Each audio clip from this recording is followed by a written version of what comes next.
we closed Ohio State out. Open day week, you guys saw a little bit of that. So light work back at it yesterday, and again going to Michigan State, who's played awfully solid with 2 losses, but outstanding defense. Coach D'Antonio's done a great job for several years, not only there but at Cincinnati, and he's a defensive coach. They play great defense. They got a tremendous quarterback in Kirk Cousins that can manage a team. That when they get their running game going, their run and pass threat's awesome. And they, as always, Coach D'Antonio and their crowd, they're pretty good in the kick game, so they'll keep you on your toes with fakes and all that. And again, they got a lot playing for. I know, having been through that the last few years, when you have a chance in controlling your division, that I know they're awfully excited about the opportunity. So I would expect them to have a tremendous shot at us as far as their preparation. I know sometimes you might think, hey, is a team ready to play? I would know in their world they're looking at finishing the season strong. And so to me, I think it's a great opportunity for us as we went through some of our shortcomings this year, and to some degree having a slight upswing in what's going on is now playing a really good team on the road again, but also, can we weather a really good shot and make it a 4-quarter contest, taking care of the ball, scoring, playing good red zone defense, making those guys work, and not handing a game to a good football team, making this football team earn a victory against us and giving ourselves a chance to win. So again, a lot of respect for those guys, and they're playing well. It'll be a good challenge, but again, with the open date, we're looking forward to it, and we'll go from there.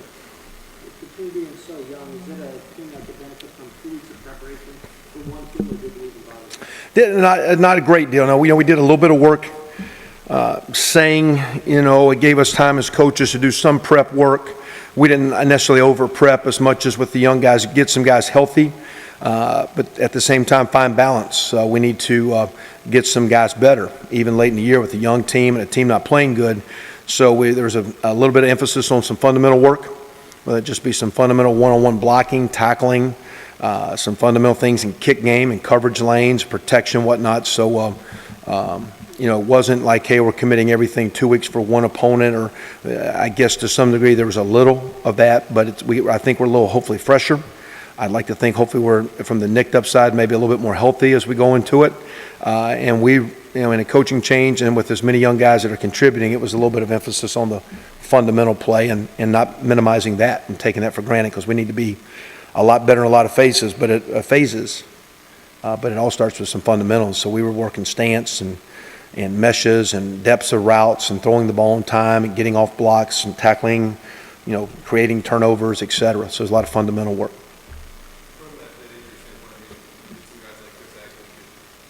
Chris is running and doing some things. Don't know if he's quite, as we go here today and tomorrow, we'll get a feel. Still might be a little short of being up to snuff. Donnell Jones is kind of doing everything, did a lot last week, probably about where Chris is. So we'll see if Chris can advance in a week to get in the mix or be out. We're still kind of in limbo with Drew Harden coming off a concussion, and we won't know till midpoint of this week where we stand with him. Peyton Eckerd's ankle, just kind of a severe sprain. It looked kind of bad on tape. There's no break or a major deal, but he's probably, as the week goes, maybe he's probably a week out. Again, just looking at him run yesterday. But we'll see as we get into today, this afternoon, and we go through tomorrow where that really stands. Who else am I missing? Dusty is doing some work, but same deal. I think he is running and he is dropping, but then there's some things I don't think his comfort level's there when we're doing some things. So there's, he's in sterile environment, moving around.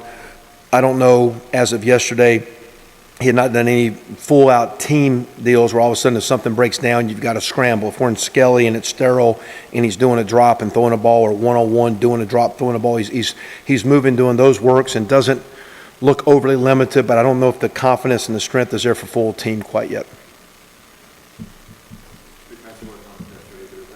Yeah, Mick's got a knee deal that's going to be, we again just kind of got it whacked the other day, and he apparently is going to be limited for this game. We're hoping to get him back for the last contest. Is the plan.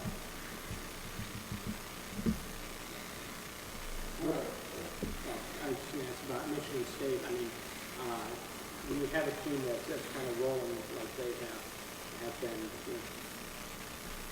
how do you prepare the team to go up on the road and try to stop, what they've been doing when they've been playing close? Well, I mean, you control what you control. So that being said, we cannot have kickoffs out of bounds and returns or turnovers that give 3, 4, 5 short fields that we've done in some games where the game didn't go our way and it looked like the score wasn't what we wanted. We need to make these guys earn it, go the distance. Offensively, again, as you might have some success and maybe get field position or make a play, you got to try to find ways of getting in the end zone and not settling for getting to the 33 and going for it on 4th down and coming up short, or pooch punting or kicking field goals. You don't go on the road and beat good teams with turnovers. I heard the comment last night watching the Vikings game where, John Gruden said, you don't beat the Packers by jumping off sides on a field goal team on the road and so we don't need to play perfectly, but we don't need to play uphill and against ourselves. We need to make those guys earn it and make sure that they play well to beat us and that we don't make them look better than they are by poor play. So we kind of challenged the guys. I thought, to some degree, we went to the road with Ohio State with a greater sense of energy, a greater sense of purpose, a greater sense of confidence, and we battled, didn't get it done. So we're disappointed and we're frustrated by that, and our goal wasn't to be close. We thought we could win that game, and we didn't.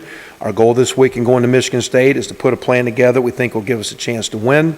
Part of that's going to be weathering the storm against a good team. If they make a play, can you come back and make them snap it again? Offensively, don't get in positions where you get in 3rd and longs and allow their pressure and their defensive front to tee off on you, because they do lead the league in sacks. So if you're playing behind chains, and you play behind chains when you're playing against a good run defense. So can you get a run game going? Can Trey and our quarterback throw on his terms? And, it's not a difficult deal, but you don't need to make it hard. We don't need to beat ourselves that day. We need to make sure Michigan State beats us.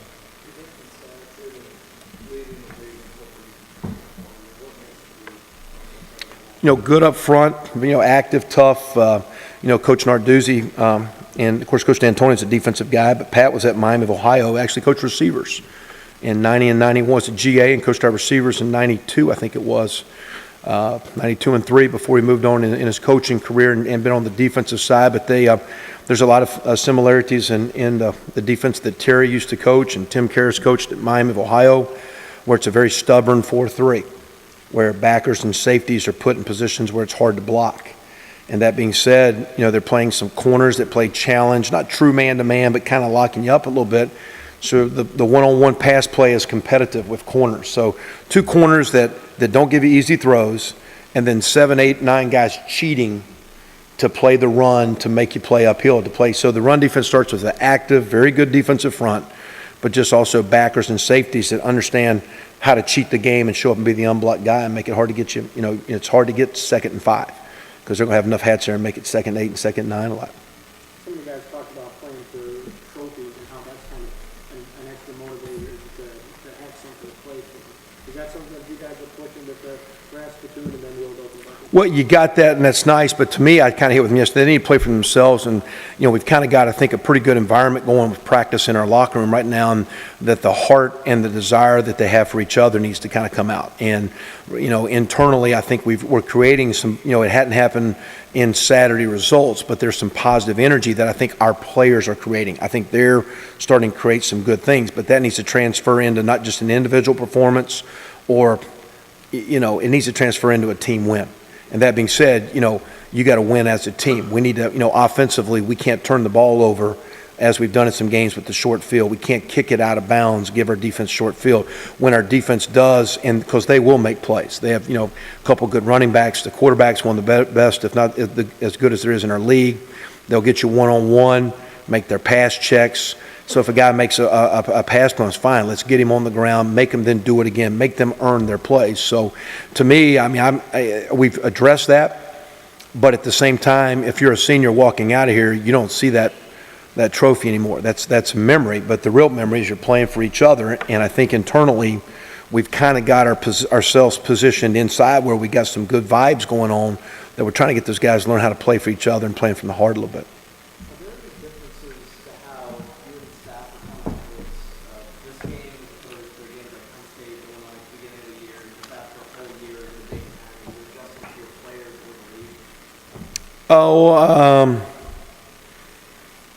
I mean, yeah, I think we're always, I mean, it's a great question. I think we're trying to adjust to, the matchups. Again, I think the team we're playing offensively, I even heard the coach's comment last week, Mark's comments, that they patterned themselves after Iowa, and you watch their offense, you see some of that. Defensively, subtly, same, different, but the way they've tried to, model themselves in a program and the respect they had for competing against Iowa. And, that being said, not that it's the same game plan, but of quote the because they're different offensively, they're different defensively. But, I mean, I think, yeah, you're, quote, learning the league. But I think the real deal is I think we're just learning the dynamics of our guys and physically what they can do, mentally, emotionally, where they're at, and how to reach and connect and kind of move these guys in a better way. So I think the last 3, 4, 5 weeks as coaches, I think we've tried to do a better job of figuring out our strengths, our weaknesses, how to connect, how to practice, how to be in better positions. Offensively, again, sometimes it's matchups. So you can skew your stats to look like you're good, maybe you matched up better. Defensively, you can skew yourself to say you're struggling where maybe it was a hard matchup. I think the difficulty that we've had defensively, bottom line, is our inability to stop the run, especially against the teams that can throw the ball. Because when they can run it and throw it, now you're playing on your heels and you're playing uphill. And that to me, that was my deal going into the Northwestern game, stop the run, and they ran for 300. You're going against Wisconsin, Iowa. They got their run game going with good quarterbacks. You got the same challenge this week. You got a very good quarterback. If they get their running game going, we'll have a difficult day. So, that's as far as how we're trying to reach our guys. Now, will we make those stops? Ohio State, the pass threat wasn't as there, so you could kind of sell out a little bit more. This game, you better keep your eyes on your targets because you've seen us cut receivers loose and have easy throws. So it's the ability to stop the run against a team that can throw the ball great. The great defenses understand how to cheat to stop the run and don't get beat in the pass game. That's how the game's played. I know that you want your team to win and be competitive each week, but have you seen the difference in how the team is approached because they were so competitive at Ohio State? Do you think that they're starting to get a sense that their hard work is starting to lead? I try to use the Ohio State as not a positive, but as a disappointment because you lost. Because you didn't get beat. You're moving the ball and you turn it over and you're down on the 12-yard line. You jump off sides, miss a field goal. You turn it over and you don't line up properly and let a guy run out the gate to the 5-yard line. They score a touchdown, ice it. And so I was trying to use that as motivation to be frustrated and not be happy because I do think around here some of our players, we don't handle negative things well and we don't handle positive things well. So when things go bad, if I get beat out at my position, do I fight? Or am I just now a backup player? If I get beat on a play, do I come back and make the next one? Can I make them snap it again? If I get beat on a rush, can I firm him up the next time in a pass pro? Same thing as a player that does well. I have a nice game running. Can I run hard the next game? I have a nice game as a quarterback. I make some tackles. When you saw some guys last week play better than you had seen this year, can they do it again the following week? Because that's what good players start to do. And so can we handle adversity? Which will be one of the keys to playing well at East Lansing. But then also I'm trying to use it, I don't know if a couple of Saturdays ago was that positive. And not to beat you up and be negative, but let's fuel the fire.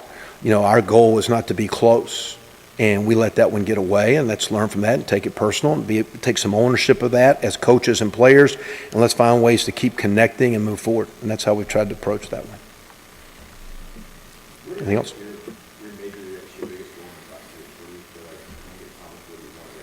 Well, again, you want to try to win, daunting task this week, starting one. Both of them will be, but starting one, going up there and playing a team that's in first place. But at the same time, I think, again, my deal is one I've said all along. And I think we've got some internal things moving in a cleaner direction. You want these seniors to feel like they've been a part of something that is on a higher note. At the same time, we're not going to win this game because it's our time. We're not going to win this game because we're hoping and praying, and it's time for good things. You have to make it happen. We need our best week of practice, and that was our goal with them as we started this week. But yesterday and this morning is we need to be better. We need to be positive in what we're doing. Have some positive energy that you're creating, but we need to gas it up down the stretch. We're coming off an off week. We worked on some fundamentals. We worked on getting healthy. We didn't physically overdo it, but that being said, we need to throttle down a little bit and go harder with some confidence, with some stability that now we've played. A lot of young guys, you've got 10 games under your belt. That is a freshman year. You've now played a season. You've been in big environments. You've been on the road. Let's go to a great environment, playing a really good team, and let's put forth our best effort. That being said, it needs to be our best week. So that's the challenge that we had. We want our best week this week to give us a chance, and then we want to follow that up with a better week the following week. Coach Eckler said you had one of the, he felt that you had one of the best practices. Who's this? Coach Eckler. Do you feel that same way if these guys are back in the bouncing this thing? Yeah, well, I don't know. I mean, I just think, inside, as we practice, I think we've gotten accustomed to each other. And I think as coaches, I think we're doing a better job but we're not close to where it needs to be. But how to push some buttons and how to get a spark, and at the same time, I think our players learning how to connect with us and what we're looking for and how to play. But it's still, I mean, we're light years from what you want. And that's a positive. I think we're gaining on it in a good way, but ain't like we've got it figured out. I mean, that being said, I was personally challenging them yesterday and this morning as we started on some things of this needs to be your best week, and you don't talk about it. Actions are different than words. You don't go to Michigan State and beat a good team like they're playing this year by just showing up and thinking, hey, it's just going to happen. It happens as we went through the process. They'll come in playing extremely well. They'll come in wanting to again, continue building their momentum, their case, their energy. We need to match it. And again, it's time, again, I feel with our seniors, the young guys that's played, it's time we hold our end of the bargain. And our end of the bargain is Saturday. But again, there is a little bit of the process, but now you take ownership of Saturday, what's happening to kickoff, but the ownership is greater when you invest in the process. So is it your best week of practice? As a scout team guy running down the kickoff cover team, as a guy playing left guard on the scout offense, is it your best week to help our guys get ready to go out and have a chance to play? So coming off an open day, a little fundamental time, trying to be fresher, maybe a smidge more confidence, maybe some positive energy going, maybe some better connection. But the goal is we need our best week of work to go up there and put our best effort in. Have you seen better preparation, say, in the past couple of weeks than in the first couple of weeks? Yeah, I think so. Especially, I think some of the young guys are playing. The more they play, you see a guy making mistakes, making less. We still make them. You see guys battling. You see some of the young linemen getting better as they play. The same deal with some of the receivers, the DBs. And I think you see those guys, again, start learning how to practice better, how to take care of their bodies, how to rest, how to come in and do some extra work with their tape study and all that deal. I still think we can be so much better physically as we move forward and learning our skill. We're gaining on it. Still, but you're always trying to gain on it. And you never get there. You're always working to be there. What else? That it? Guys good? How about that? Aye.